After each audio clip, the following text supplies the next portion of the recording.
Hello. हाँ जी, हिजाबी girl. Hello. हाय। हाय। हाँ जी, क्या हाल है जी आपके? हाँ जी, ठीक ठाक। आप सुनाएं, कैसे हैं? मैं ठीक हूँ जी। क्या बात करेंगी आप?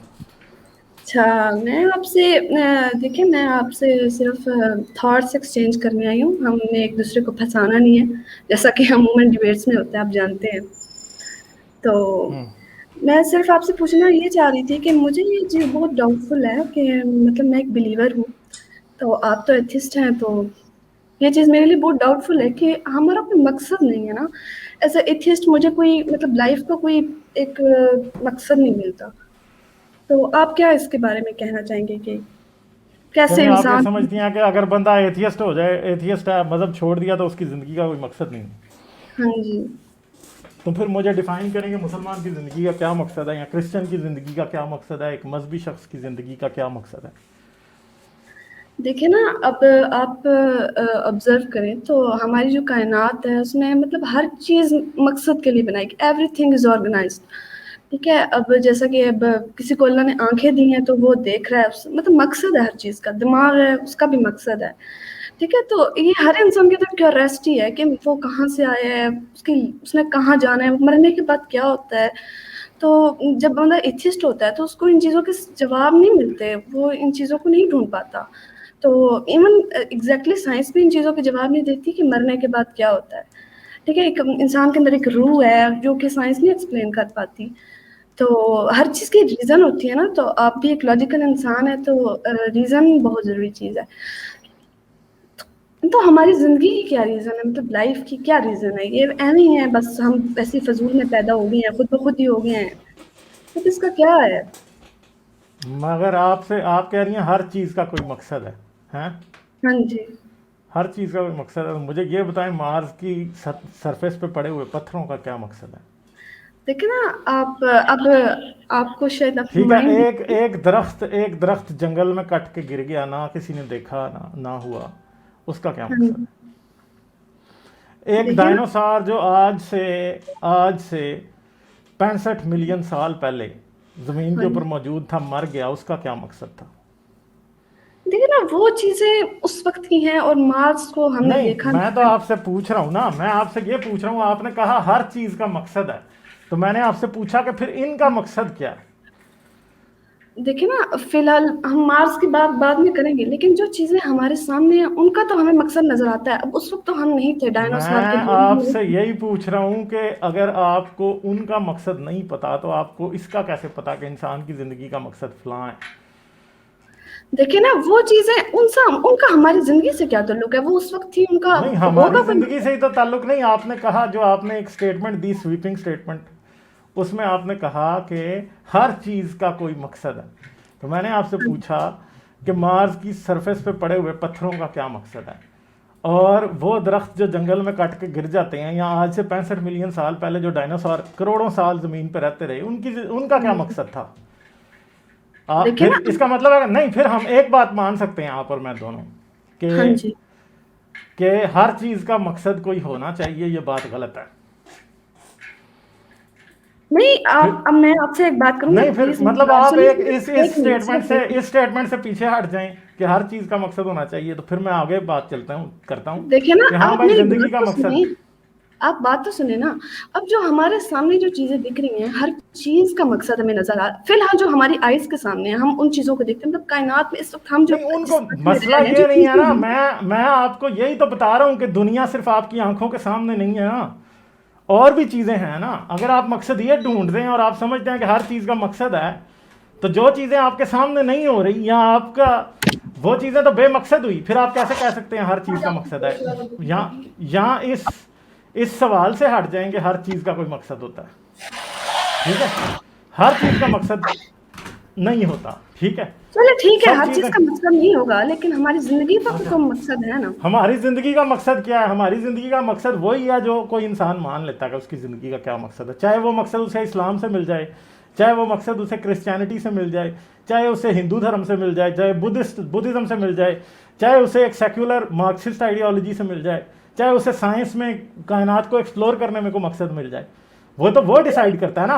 अब एक बात है कि दुनिया में मुसलमान भी हैं ऐसे जो कि वाकई जब वो इस्लाम को छोड़ते हैं तो वो मकसद इस्लाम के को त्याग देते हैं, ठीक है, वो मकसद रहा ही नहीं ज़िंदगी का, मकसद बदल गया ज़िंदगी का। तो अब मुझे बताएं कि मकसद ज़िंदगी का क्या, वो तो इंसान डिसाइड कर रहा है, मज़हब तो नहीं कर रहा। मज़हब बता रहा है ये मकसद है, इंसान उसे माने ना माने ये उसकी उसकी सवाबदीद पे है।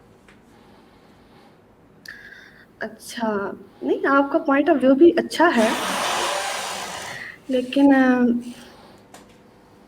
लेकिन फिर भी इंसान के अंदर क्यूरियोसिटी तो होती है ना कि वो जाने कि वो क्यों मेरा पैदा ख्याल करता है। मैंने एथियस्ट को मजहबी लोगों से ज़्यादा क्यूरियस पाया। अच्छा। एज ए जब मैं मजहबी था जी। तो मैं इतना क्यूरियस नहीं था। जब मैंने मज़हब छोड़ा उसके बाद से मैं इतना क्यूरियस हूँ कि कोई नई साइंटिफिक डिस्कवरी आती है मैं ज़रूर पढ़ता हूँ। मार्स की तस्वीरें आ रही हैं, मैं वेट कर रहा होता हूँ कब नई रिलीज़ होंगी, ठीक है।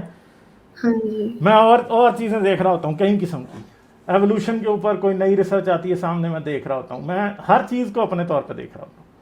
तो मेरी ज़िंदगी का मकसद ना क्रिश्चियनिटी डिसाइड कर रही थी ना इस्लाम डिसाइड करता है। मैंने तो अपनी ज़िंदगी का मकसद खुद डिसाइड किया। मुझे गलत फहमी ज़रूर थी जब मैं मजहबी था कि मेरी ज़िंदगी को मकसद मज़हब देता है, मगर जब मज़हब छोड़ा तो उसके बाद पता चला नहीं, वो नहीं देता। ज़िंदगी का मकसद मैंने खुद जो मैंने मान लिया मेरी ज़िंदगी का मकसद है, वही मेरी ज़िंदगी का मकसद है और कोई नहीं है। और ये बात कहना कि इस्लाम ज़िंदगी को जो मकसद देता है कि ज़िंदगी का मकसद आखिरत की तैयारी है, ठीक है, क्रिश्चियनिटी भी यही कहती है ज़िंदगी का हाँ मकसद जी। आखिरत की तैयारी है, मगर मसला यह है कि आखिरत का ना तो कोई सबूत है, ठीक है, कोई सबूत देखिए ना, नहीं है ना। सबूत तो इस बात का भी नहीं है कि ये कायनात ऐਵੇਂ ही बना दी गई है।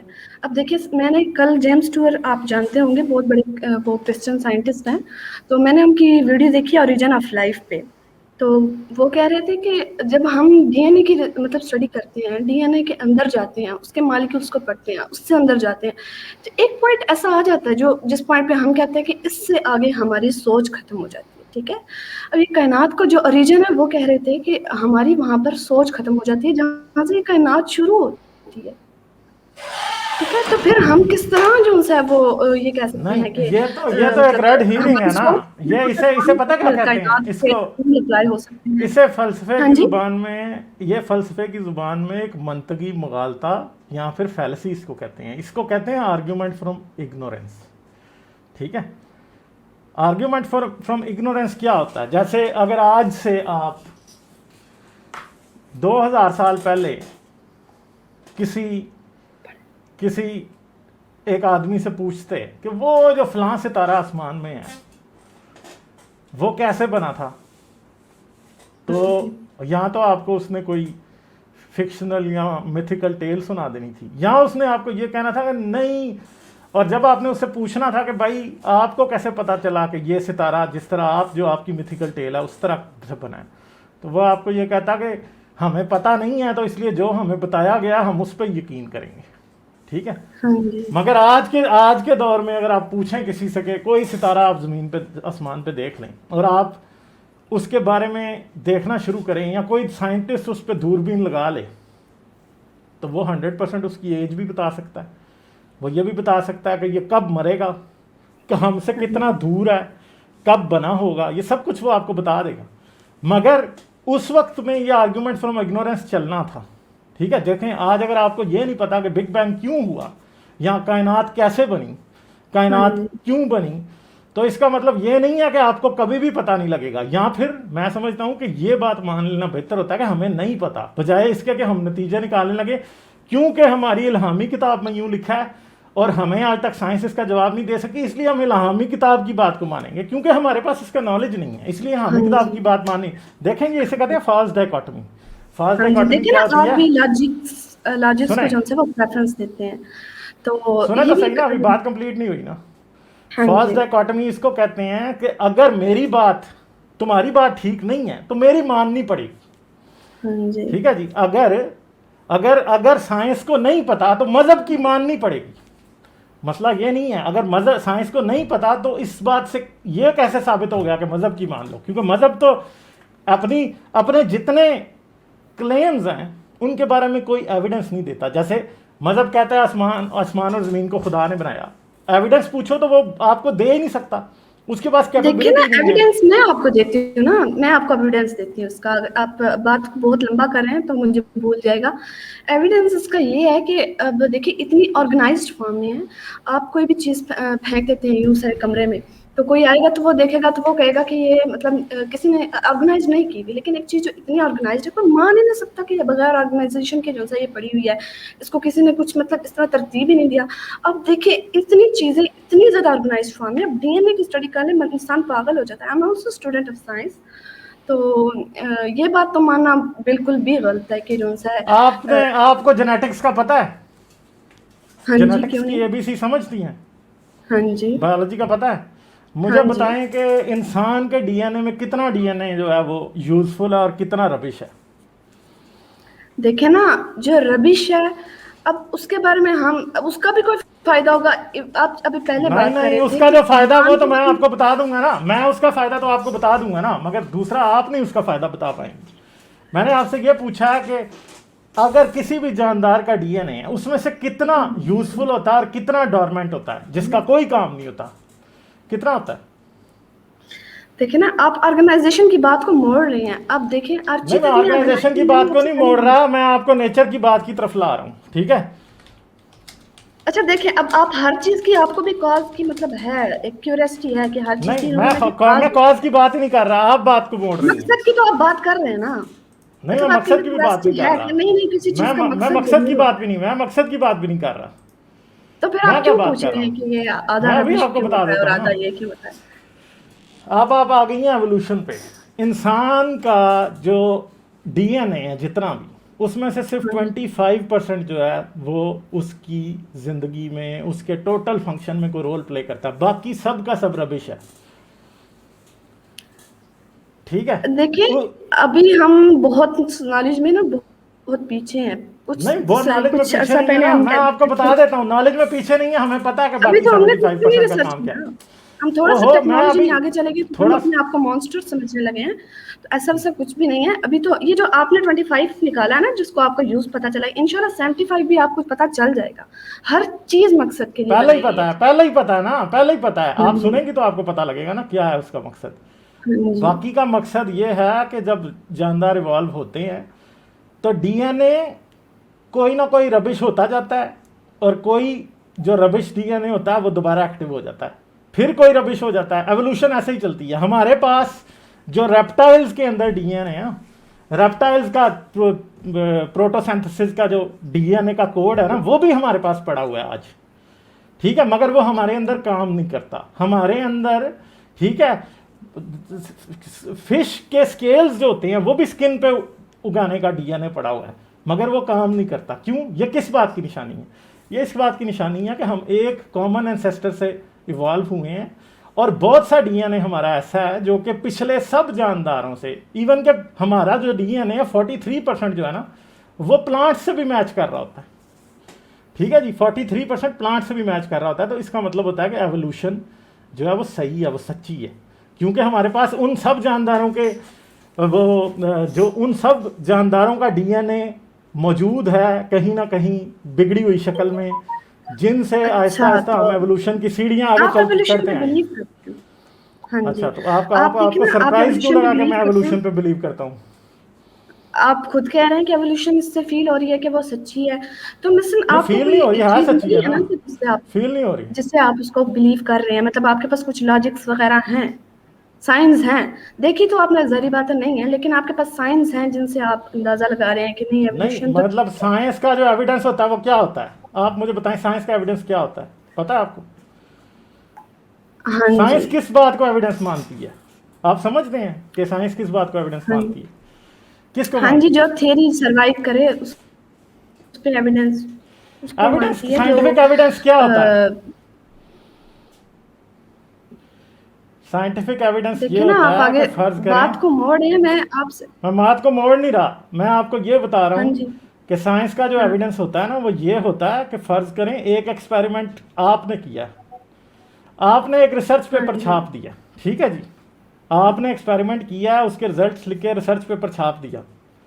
वो रिसर्च पेपर का पीयर रिव्यू जिसको कहते हैं, या जिसकी वेरिफिकेशन जिसको कहते हैं, वो ऐसे होता है कि मैं भी वही एक्सपेरिमेंट करूं और मुझे भी वही रिजल्ट्स मिले, तो तब मैं ये मानूंगा कि आपका एक्सपेरिमेंट ठीक है। ऑब्जर्वेशन भी इसी तरह हासिल की जाती है कि भाई हाँ आपने स्पेस में एक टेलीस्कोप का मुंह स्पेस की तरफ कर दिया और आपने कोऑर्डिनेट्स बता दिए कि जी फलां फलां कोऑर्डिनेट्स के ऊपर इतनी दूर आपको प्लूटो नजर आएगा, ठीक है। तो मैं भी अगर उसी तरह से उसी सेटिंग में जो हूँ टेलीस्कोप लगाऊंगा तो मुझे भी प्लूटो नजर आ जाएगा, ठीक है। ये इस चीज को कहते हैं साइंटिफिक एविडेंस का मतलब ये नहीं होता कि एक बार बस सबूत मिला है और जी आपने मान लिया कि वो है, नहीं। सबूत एग्जैक्टली जितनी उसका बार आप वो सबूत। एक्सपेरिमेंट करेंगे या ऑब्जर्वेशन करेंगे उतनी बार उसको आप उसका सबूत मिलेगा, ठीक है। मगर मजहब में ऐसा कोई चक्कर नहीं है। मजहब में अगर मैं आपसे ये पूछूं कि इस्लाम कहता है कि इंसान मिट्टी से बना, ठीक है, तो आप इसका सबूत कोई भी नहीं दे सके, है ही नहीं है कोई सबूत इसका, ठीक है। अगर इस्लाम ये कहता है कि इंसान पानी से बना, इसका भी कोई सबूत आप नहीं दे सकते। सिर्फ ये दावा है, दावा, और इस दावे की बुनियाद किस बात पे है कि कुरान को सच्चा मानते हो तो इस बात को सच्चा मानोगे, बस। इससे ज्यादा नहीं, इसकी कोई हकीकत नहीं है। हकीकत मगर क्यों नहीं साइंस है, ऐसे नहीं इंसान चलती। पानी से बना है और मिट्टी से भी बना हुआ है, ये तो बात प्रूफ्ड है, ये तो आप नेट पे नहीं, चेक कैसे कर प्रूव्ड सकते है? हैं। कोई मुझे कोई साइंटिफिक, मुझे इस बात का कोई साइंटिफिक आप एविडेंस अभी दे ना। गूगल पे लिख सकते हैं कि क्या इंसान मिट्टी से बने हैं, आप लिख सकते हैं, तो आपको नहीं, गूगल मैं पूरी गूगल कहानी से बता जब मैं देगा। करूंगा तो वो कोई इस्लामी या कोई क्रिश्चियन साइट आ जाएगी, वो कोई साइंस साइंस का इस्लामी जर्नल तो क्रिश्चियन नहीं साइट आएगा। नहीं है, ये मैंने पढ़ा है, और नहीं तो आप मुझे गूगल पे बताएं, लिखें। आप अगर आपने पढ़ा है तो आप अपनी जुबान में बता दें कि इसका क्या प्रूफ है कि इंसान मिट्टी से बना है। देखिए साइंटिस्ट रिसर्च करते हैं, आप अभी गूगल पे लिखें कौन ना, सा आप जाके। साइंटिस्ट है, कौन सा साइंटिस्ट है जो कि ये मानता है इंसान मिट्टी से बना है?